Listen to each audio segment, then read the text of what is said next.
I'm John Batchelor. This is the John Batchelor Show. I welcome Gordon Chang at Gordon G. Chang. The subject in front of us is the competition with the People's Republic of China in the 21st and 22nd century. A new report from 15 major significant voices attached to digital technology in government and out of government, entitled Asymmetric Competition, a Strategy for China and Technology.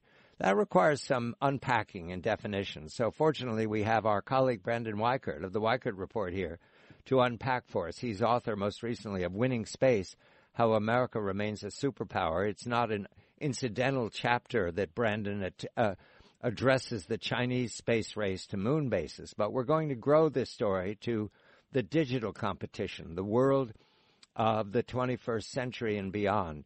Brandon, a very good evening to you. First, unpacking the title of this report, Asymmetric Competition, a Strategy for China and Technology. Can you do that in plain English, Brandon? Good evening to you. Good evening, and thanks for having me. Hello, Gordon. That basically they're saying that China's got our number, and they've got the ability to take us on in a way that we are not anticipating in the quantum computing realm. Quantum computing, that's the hard part. What about all the talk about AI? Is that also part of it? Yes. So basically, with artificial intelligence research, we talk about machine learning, increased automation, smart automation. The belief is that eventually at some point when you're creating artificial intelligence, you're going to need so much computing power that you're going to need a new form of computer, and that's where quantum computing could potentially come in. Of course, it's in its infancy, the technology right now, but big things have small beginnings. Gordon, there is a photograph in a new issue of, I believe, either Nature or Science magazine. They're the same magazine on either sides of the Atlantic. And it's an advertisement for a Chinese institution that emphasizes that it's devoting itself to AI. And it's a vast building, one of those usual thrown up in 30 days that looks very good, and the horticulture is arranged around the edge of the building. Is there anybody in that building, Gordon? It looks good, and they're trying to attract significant players from Europe and America. But is this a Potemkin AI quest, or is it the real thing? Can you tell? I think it's the real thing, John. If you go, for instance, to Hefei, which is the capital of Anhui province, they are building over 86 acres, what is going to be the world's largest quantum research facility. It is going to have all of China's AI people, or at least all their quantum people, in one place. It's called the Quantum Information Sciences National Laboratory. And China is applying a lot of resources. They're going to put a lot of money in that and other buildings across China. And although they'll waste a lot of money, they will come up with some very important technology. All right, I'm going to be difficult today, Gordon. They used to put a lot of money in Belt and Road. Remember that? Nobody else does. Well, yes, of course. There are projects that ultimately will not produce results for China. But we have seen, though, that they have built, they claim quantum supremacy, which is quite an achievement. Google did that in late 2019. They did it a couple of weeks ago. They are saying that their Juzong system is able to compute in minutes what the world's third most powerful supercomputer takes 2 billion years. That's quite an accomplishment if it's true, and I don't think that they're lying. You have a question for Brandon, Gordon. Brandon, on this whole question, if you look at various areas, for instance, quantum communications, China's well ahead of us. Quantum computing, it's still a race. AI, people say China's a leader. How do you assess the competitive position between China and the U.S. in these critical technologies? Yeah, so basically it's neck and neck right now. But the Chinese live by the old field of dreams mentality. If you build it, they will come. They're banking on a long-term capability to attract Western talent and investment into these new endeavors like the Quantum Computing Center. They figure if they can build Candyland, they'll get all the kids to come. And that's what they're trying to do. So in the long term, they're hoping that they can spearhead and leapfrog the Americans in this critical domain. Right now, though, yes, Google, for instance, has quantum supremacy. IBM has a real interesting quantum capability they're building out.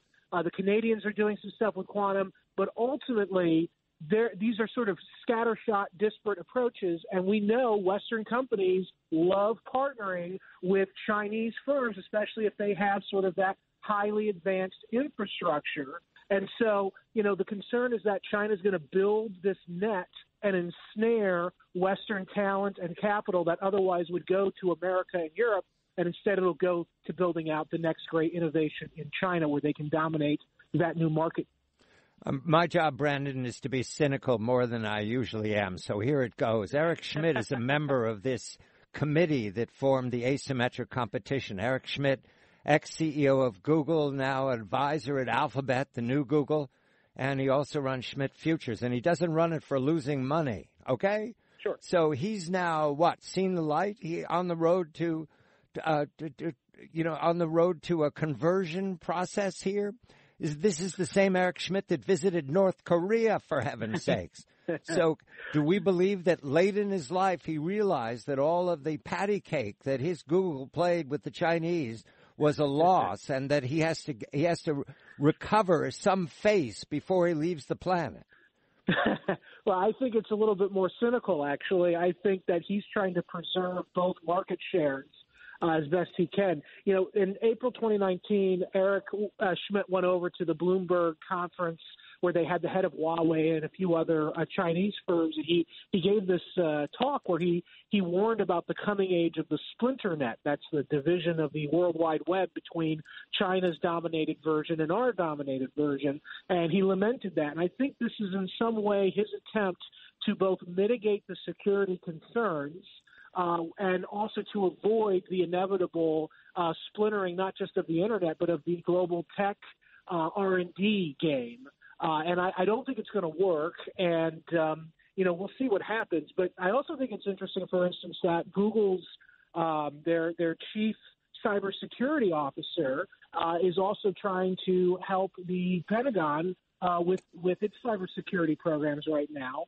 So there is clearly some interest on the part of Google and people affiliated with Google to get more involved with the government, U.S. government's attempts to defend itself from malign actors in the tech space like China. So, it's an interesting thing, but I do think there's some face saving going on. I think Eric is definitely trying to protect the market share as best he can for his group.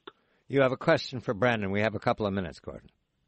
Brandon, I'm less cynical than John, and this report does talk about how it's both inevitable and desirable for there to be a tech divergence between the U.S. and China.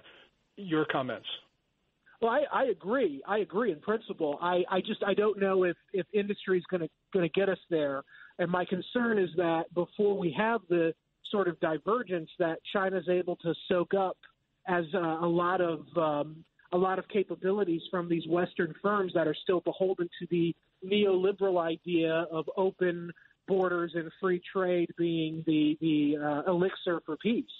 Brandon, the Chinese have learned that we're easy. Yes, they've learned this since they joined the WTO. They're easy. Yes. Is there anything that the tech world, the digital world, can do to reverse that opinion, or is it too late? Well, nothing's too late. It's not over till the fat lady sings, and the fat lady's just starting to clear her throat.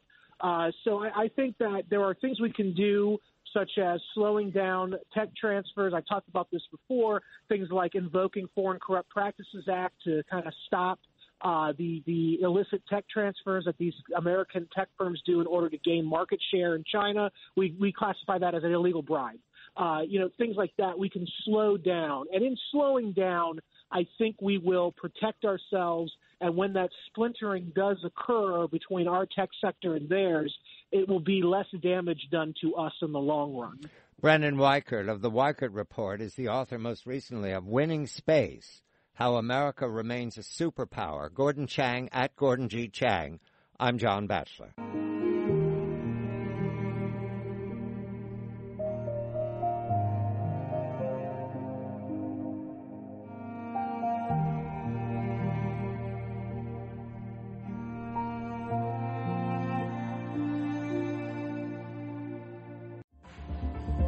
Identity is data. That makes it both powerful and vulnerable. and everyone from election boards to business owners needs to understand why. Could identity management swing an election? What does OAuth have to do with the airline industry? Is IAM also brand management? And why should you care? Get ready for Hello User, where we explore how digital identities shape our world. Subscribe at pingidentity.com/podcast. Hello, celery. Hello, carrot. Funny meeting you here. We're vegetables on a plate of wings. What's funny about that? Well, I'm sure I'll be dipped first. Well, it is hell of a good dip. It starts with real milk and cream and not from oils or water. Precisely why they love dipping carrots in it. Here comes the hen now. You see carrots. Say something, carrot. Ow!